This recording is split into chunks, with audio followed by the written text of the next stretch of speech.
welcome back. We're here with Cynthia Browning and Brian Keefe, state representatives from the Bennington County 4 District, Manchester, Arlington, Sandgate, and most of Sunderland, talking about what we might have to look forward to when the state legislature reconvenes the first week of January. We were just in the middle of a rather, I think it's fair to say, high-powered conversation about education spending there, and one of the things that's been an issue down here, well, for a very long time actually, but kind of reached a bit of a boiling point, I guess you could say, in the past month or so, is the question around school choice. The State Board of Education came up with a couple of proposals to change some rules around the way independent schools were governed that had folks concerned that school choice might be impacted in a negative way. And Brian, let me start with you here on this. Where have we landed on this question at this point in the last week of December? Is the dust settled around that? And if not, where are we going with it? Hard to tell where we're going exactly, but it's a State Board of Education rules, and they have their own rulemaking authority. They are an appointed body, so they say they're in the process of amending their rules as originally drafted to make it less punitive, that wouldn't be their word, but less punitive on some of the independent schools, and easier for some of the schools to comply, because some of the original language was pretty blunt, and we heard from the BBA headmaster, for example, saying that, hey, BBA, we operate in special ed and open enrollment and all of these things you say you want. We do all these things, but we're feeling a little bit cornered by these rules, so we think they're a little heavy-handed. So I think they'll back off to some extent, but that rulemaking process will continue, and we'll see exactly where it lands. And you have, I think, I grew up in northern Vermont, went to a public school up there, and there were a couple choice towns around, towns that had school choice, and I really didn't pay much attention because it's not so much embedded into the economy and culture as it is down here. And it's been part of our society down here for so long, and in other parts of the state, that I really think, I think as a state we should be looking at it as an economic advantage, an economic tool, a way to recruit young families, change our demographic in Vermont by pointing out we have great schools, public and private, and school choice can help, help recruit families and young working families into Vermont, I think. Okay. Well, all right. Well, one other thought that comes to mind about that is whether or not that special ed question seemed to be kind of at the heart of it. But it seemed to me that basically by the time we got to the end of that there had been a lot of backpedaling going on the part of the State Board of Education and clarification of some of their original stated goals or whatever they were trying to do there. But just to get to your point there about the rulemaking authority, I know two Bennington County State Senators, Brian Campion and Dick Sears, indicated they might want to have a look at that rulemaking authority. Is that going to be something, Cynthia, you think is going to come up in the legislature? I mean, I don't know if that's one of those bills that will start in the Senate and then cross over if it gets traction. But do you think that there will be a lot of support in the legislature for, sort of trimming the sails of the State Board of Education when it comes to rulemaking? I think it's possible because there certainly has been a lot of discussion about this proposed Rule 2200. It's also possible that will sort of be held there as kind of like, like a threat while this ongoing negotiation process happens, because it's my understanding that there have been meetings between the Independent Schools Association and the State Board, and maybe they can clarify and dial it back and come up with something that makes sense. Because it certainly could be true that these rules need revision. I don't think they've been revised since the 1990s. It's certainly true that independent schools have to have financial transparency and that they have to take responsibility for properly educating all students. The question is, how do you do that and what do you require? And I think this school board of education was so sure that they had it right, they kind of rushed this through.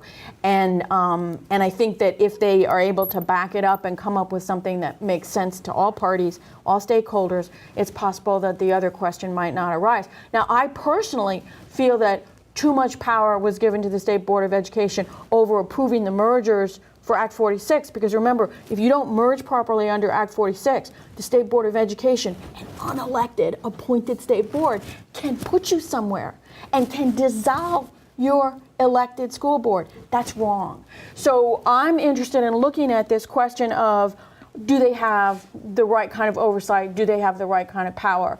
And I'll be interested to see what the senators actually introduce. Okay.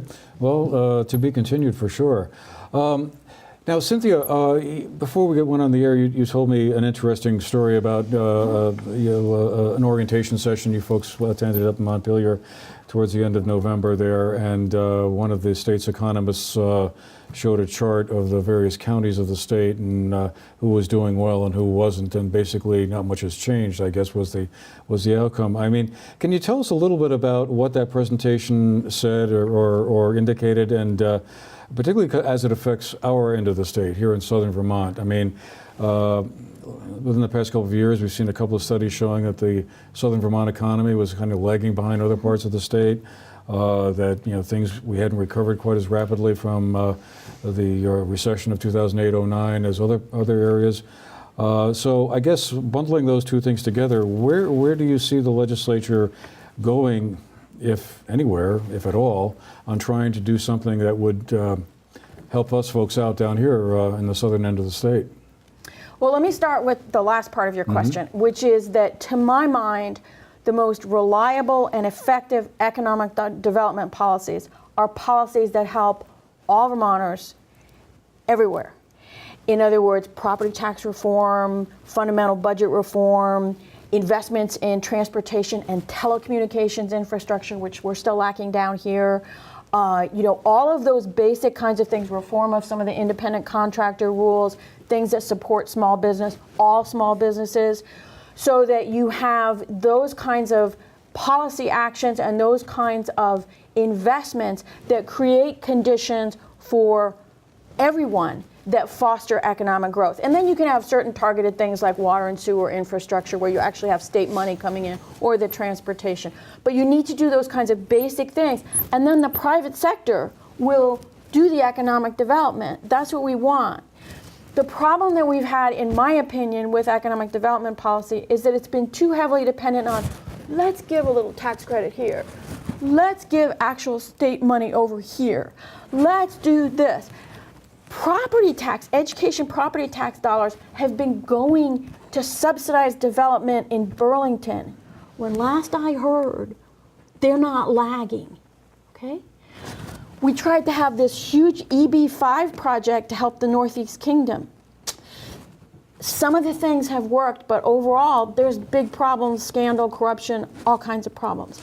You need policies that do the basics really, really well, that support the Vermont businesses that are already here and help them grow. Governor Shumlin and previous governors have spent way too much time trying to bribe companies to come to Vermont from out of state. If they will come here when you pay them off, they will leave when someone offers them more money. And so Governor Shumlin just this past year gave $1.5 million to a number of large corporations. That's not the way to do sustainable, healthy, organic economic development. And I wish I could say magic pill. It's just like losing weight or getting healthy. There are no magic pills. With economic development, you have to do the basics really well and let the private sector do its innovation and entrepreneurship. The graph that I told you about earlier, we had this briefing for the legislature from a number of different people, and one of them is someone named Tom Keefe, who's an economist who works for the legislature. And by the way, you can find all of these documents online in the legislature, I think under Joint Fiscal Office Legislative Briefing. But he gave us a whole lot of information about how the economy's been growing nationally and in Vermont, the housing sector, the revenue, all kinds of stuff. But one chart he put up there showed all the different counties in Vermont in different colors with their different unemployment rates. So Chittenden County's unemployment rate was really low, Northeast Kingdom high, Bennington and Rutland kind of high-ish, Upper Valley, low, that kind of thing. But what he said was the relative rankings in those counties were the same now as they were when he first started doing that chart. So to me, that would indicate that anything that we thought was going to help the lagging rural and small town areas catch up to Chittenden County or the Upper Valley has not worked. And therefore we need to start over, and I think we need to start doing the basics really, really well. Just like with losing weight and getting healthy. Do the basics really, really well. Don't try to do the flashy, innovative, handing out money stuff. That's what it says to me. Brian, what are your thoughts on that? I mean, I guess my initial reaction is that, well, Burlington, Chittenden County, they've got a couple of major universities. They've got an international airport. It's been the industrial manufacturing hub of the state for, I don't know, probably close to 150 or 200 years. So they start off with a lot of advantages. But is there any ideas floating around out there that might at least narrow the gap a little bit? Yeah, there's essentially two Vermont economies, as you're both saying. You got Chittenden County and the Upper Valley, kind of like Interstate 89 pipeline, Franklin County to some extent, and then the rest of us. And they have those natural advantages: the large university, the hospital, largest hospital, the legislature, all the levers of power, so to speak. And so, and their property values are, pretty strong relative to ours. Ours have been flat or sometimes not even that. So when you have growth in your area, you can cushion some of the blows of the incremental taxes that have been coming our way from Montpelier. And we haven't had that luxury, so to speak. When I was campaigning, I would hear it from people. They would say, look, I'm getting killed over here. We have a lot of sole proprietors and entrepreneurs and small business people. And as well, the larger employers like Mac Molding and BBA and the hospital, and they're getting chipped at, and we're at disadvantage relative to Chittenden County because we are not growing like Chittenden County. So we can't absorb these things. So it's all the more, back to where we started, it's all the more important that we stop doing that. We stop those raising taxes. How do you overcome it? A lot of what Cynthia said, I agree with. You have broad-based policies that everyone can take advantage of rather than trying to cherry pick. But to the extent you're going to help individual businesses, I'd rather see workforce development projects, for example, through the tech centers.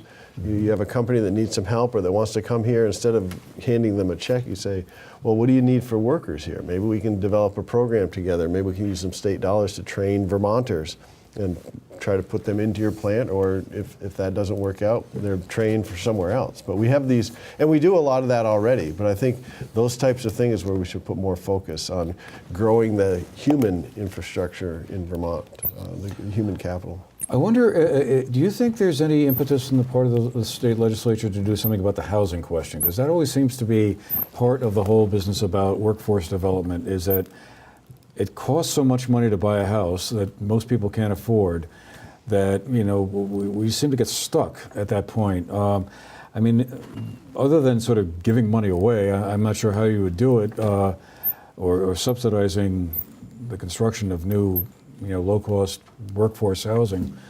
I mean, do you think there's any sense that the state needs to step up a little bit and sort of help people afford homes, or help contractors build homes that people can afford, to kind of jumpstart that process a little bit?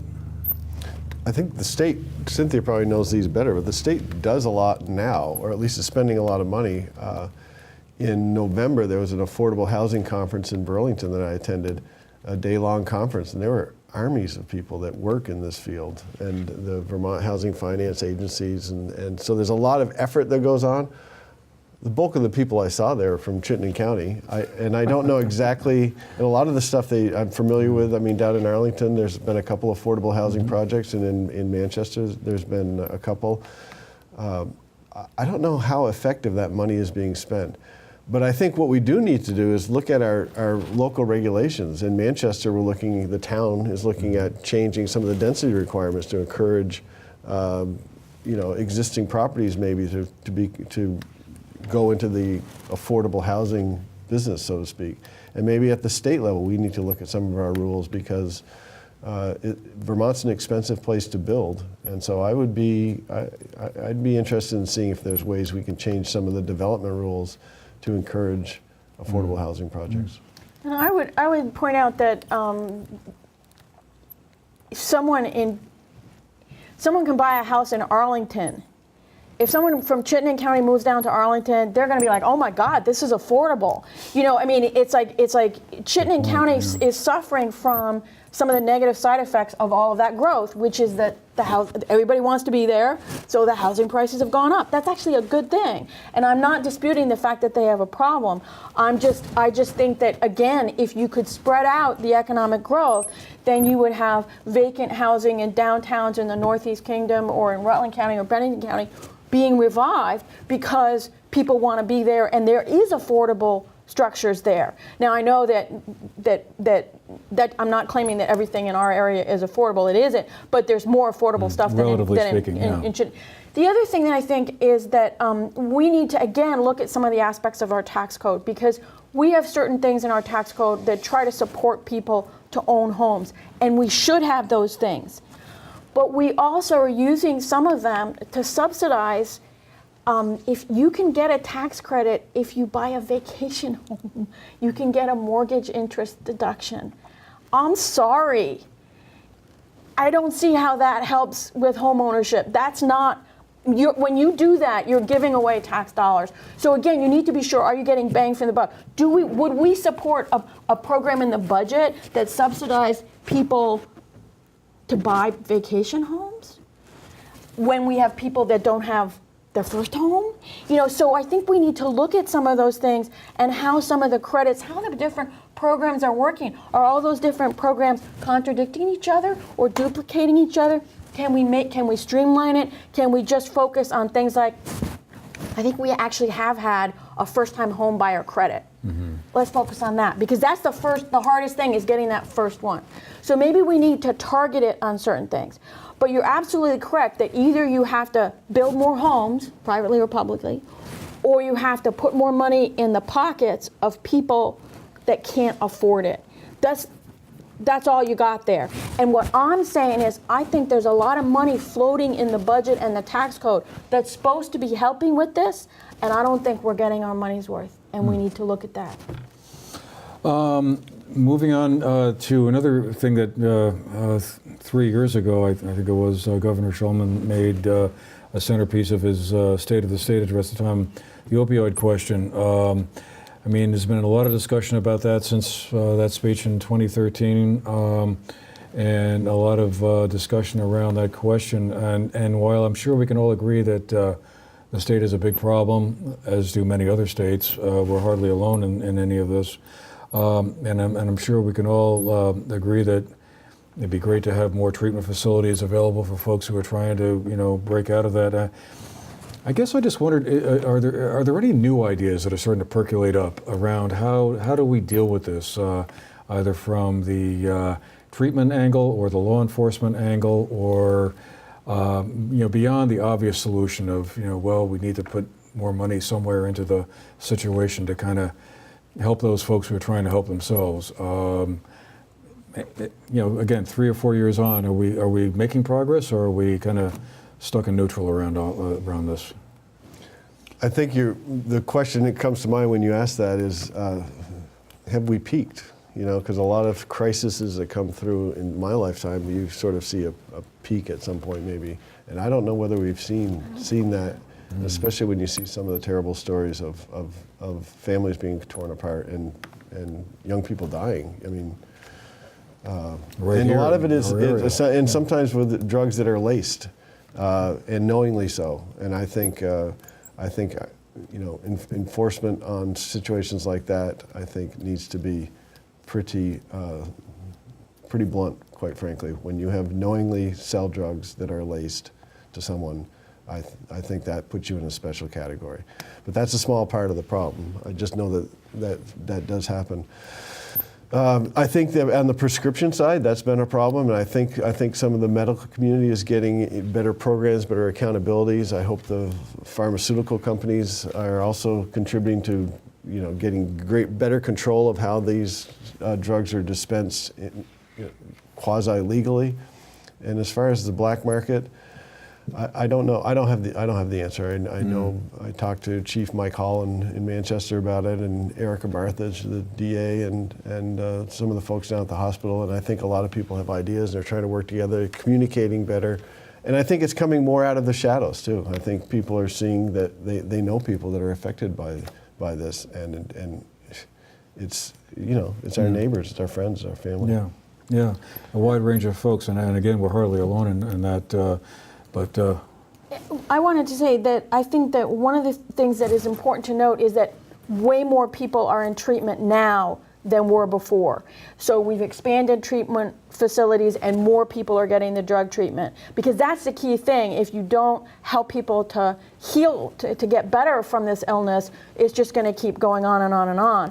So we're still not meeting the need. We still have a greater need, but we have expanded it, and it's important to note that.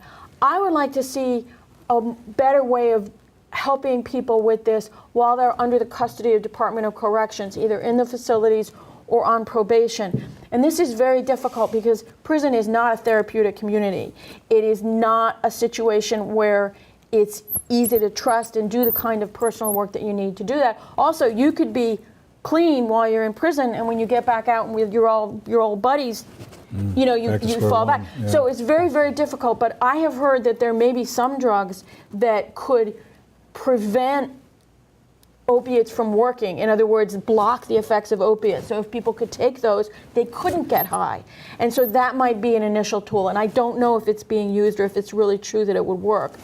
And then I think we have to come down really hard on the dealers and the people who are perpetuating this, but offer the help to the people who could take advantage of it. But bearing in mind that sometimes someone has to go through drug treatment like 4 times before it takes. And that's really hard to face this. But the other message I think is really important, and I think this is necessary for it to even peak, is that people need to understand that these substances break you. They break your neurology. Whether it's the heroin, the natural opioids, or the pharmaceutically designed ones, they essentially short circuit your pleasure system. They break it. So you can't ever enjoy normal pleasure again until you have time to heal. So people need to understand that whatever they want to do with their life, whatever good feelings they ever want to have, taking these substances is going to break that. They may have some sort of initial high, I'm not saying they won't, but it will break them. And I remember with the crack cocaine epidemic, it was only when their children saw their adults going through it, and it was only when the children got to be adults and they said, I'm never doing what they did. And then it stopped. And that's a horrifying thing to think, because that means we got another 5 years. a long way to go, yeah. Well, we got a few minutes left, and I just wanted to give you both a chance to talk a little bit about what you heard on the campaign trail back the past fall, or since then. What local issues, what local questions have you heard from the voters or constituents say, hey, when you do get up to Montpelier in January, I'd really like you to kind of look at this or that. Has there been something or a couple of things that have come up, in the last 6 weeks or so, that you've been hearing about from folks that is either troubling or something that needs fixing, or anything that you think I really need to kind of get on that and find out more about it when I get up there. And Cynthia, I'll let you go first on this one. Well, I've been hearing about a new provider tax on ambulance services, and I would be happy to say that I did not vote for this, but it's one of these complicated things where the state taxes a health provider, and then that tax revenue draws down federal revenue, and then they return some of the revenue to the health provider. It's one of these complicated government specials, and so some of the ambulance providers are getting these letters and going, what the hell, and it's this complicated way of doing things. It's not at all clear that they're going to end up getting back the money that they paid in, and it's just a screwy system. But I have heard about that. I've heard about problems with Vermont Health Connect. It's the gift that keeps on giving. And I have also heard about, and I personally am upset about, this whole issue of windmill siting in the Bennington County Regional Energy Plan, which has the possibility that you could get good wind power on a number of different ridgetops all of them the headwaters of spring-fed streams that feed the bat and kill. Now, all they were saying is this is where the wind is, and of course we know that's where it is, it's up there. But the idea that we're going to blast off the tops of any of these mountains in order to build giant roads and giant industrial turbines and disrupt the whole movement of groundwater and surface water that makes the bat and kill a trout stream, because it's the springs that make it a trout stream, just is driving me nuts. And the fact that the state basically says, well, we weren't looking at stuff like that. And I'm like, excuse me. You know, so I actually have asked for a bill to be drafted that would say you can't do that.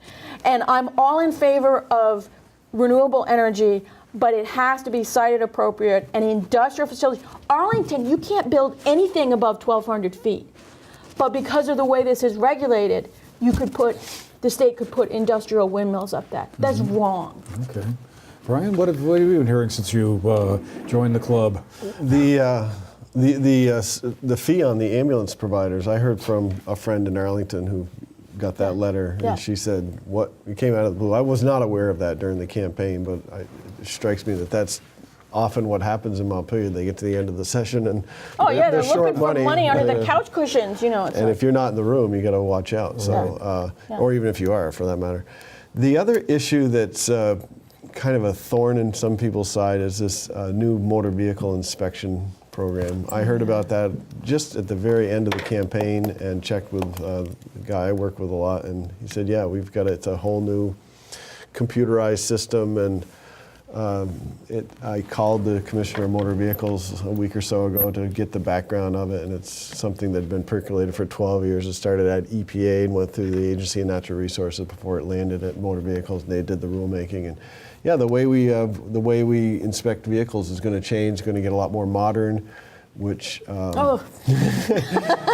always a good thing. So I don't know. You know, I this is happening. So that's just one. Some of the as far as safety goes, I'm all in favor of safety. A lot of this is emission driven, and I'm all in favor of controlling emissions as well. But I think it's might have to be tweaked. What's the saying that if the only tool you have is a hammer, everything looks like a nail? It might be one of these things. Yeah, I think I've heard about that too, and it might have to be tweaked. The one thing that I did hear as one of the justifications for it is that what some people were doing is they go to a certain place and they fail inspection, so they go to somebody else and they pass.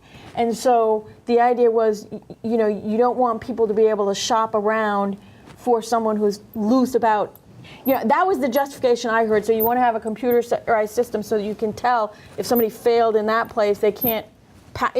That's what I heard. I don't know. This is getting scarier and scarier. Yeah. There's people that have gone from place to place from time to time. Not to belabor it, but half the states I understand in the country don't even do motor vehicle inspections. They figure people are smart enough to figure it out themselves, and those that do have a computerized system have it so it's a little bit more elegant than what's being proposed here. But I just haven't seen the evidence that's requiring all these stations to install this equipment, and I haven't seen the evidence that spending all that money, and it's upwards of $20 or $30 million So all in. What are we going to get for that? What are we getting for this spending? Those are things that irritate me. Safety, I'm all in favor of having good safety rules, but I don't see the evidence so far. Well, we're going to have to leave it at that. We did go on for longer than we thought, didn't we? But that was great. I want to thank both of you for being here today and taking the time to share your thoughts and ideas and goals and ambitions with all of us. Cynthia Browning, one of the state representatives from the Bennington 4 District, and Brian Keefe, also the other representative from the district. We'll be watching you both as things go forward and keeping tabs on you all. And I'm sure it'll be an interesting and fascinating session. They always have something interesting to offer, that's for sure. And again, thank all of you as well for watching. I hope you've enjoyed our show today. And again, Happy New Year. We'll be looking forward to seeing you back with us again in January. And take care, be well, and we'll see you in 2017.